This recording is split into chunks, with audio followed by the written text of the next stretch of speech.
In the last two video clips, we looked at factors that affect the profitability of a potential wind farm.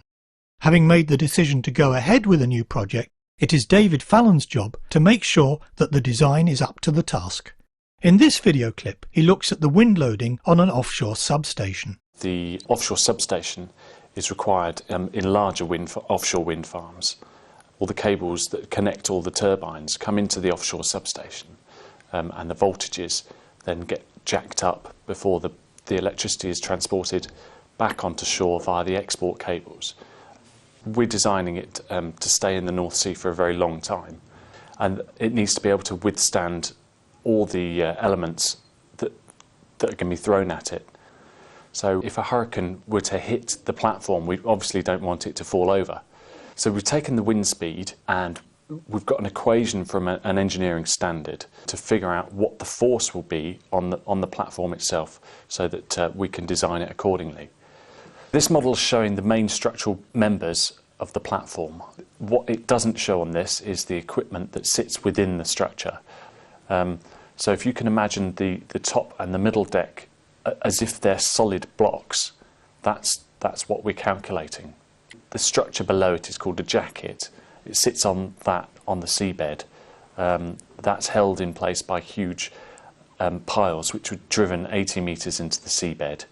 The actual top side, which sits on top of that, which is installed in a second operation, is 2,200 tonnes. It's about 35 metres square. We want to calculate how much force is going to apply on the side of the platform.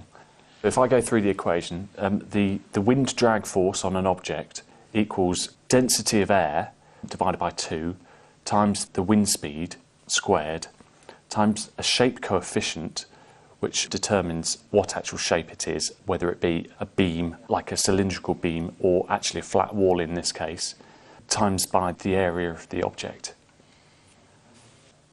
So if we talk about mass density of the air first, we're just using a constant for the standard temperature and pressure. In American units, it's 0.02367. The wind speed actually depends upon the height of the area that we're applying it to. It depends on quite a complicated equation, because there's a logarithmic relationship between wind speed and height. As you get higher, the wind speed increases because you've got less resistance on it. The shape coefficient we're going to use is 1.5, which is used for the side of a building. And the areas, the top deck side area is 35.6 metres, which is 116.8 feet, times by 10 metres, which is at 32.8 feet. So we've got a total area of the top deck of 3,831.04 feet squared. That's at a height above the sea level. We're going to take the middle point of 37 metres, or 121.3 feet. The wind speed at a height of 121.3 feet is 153.94 feet per second from our logarithmic calculation. So if we plug that into the first equation, we get the force on the top deck, which comes out at 161,168.13 pounds of force, which equates to 716.91 kilonewtons.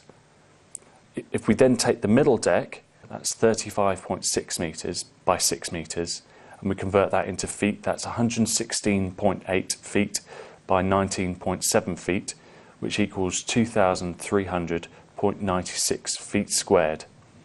Again, the wind speed we're taking from a height of 29 metres, which is the middle level, or 95.05 feet. The wind speed at that height from this logarithmic equation is 151.57 feet per second. So if we plug all that into the force equation, we come out with 93,841.53 pounds of force, or 417.43 kilonewtons. Now, if we add 716.91 to 417.43 kilonewtons, we come out with 1,134.34 kilonewtons of force. That's in the northerly direction.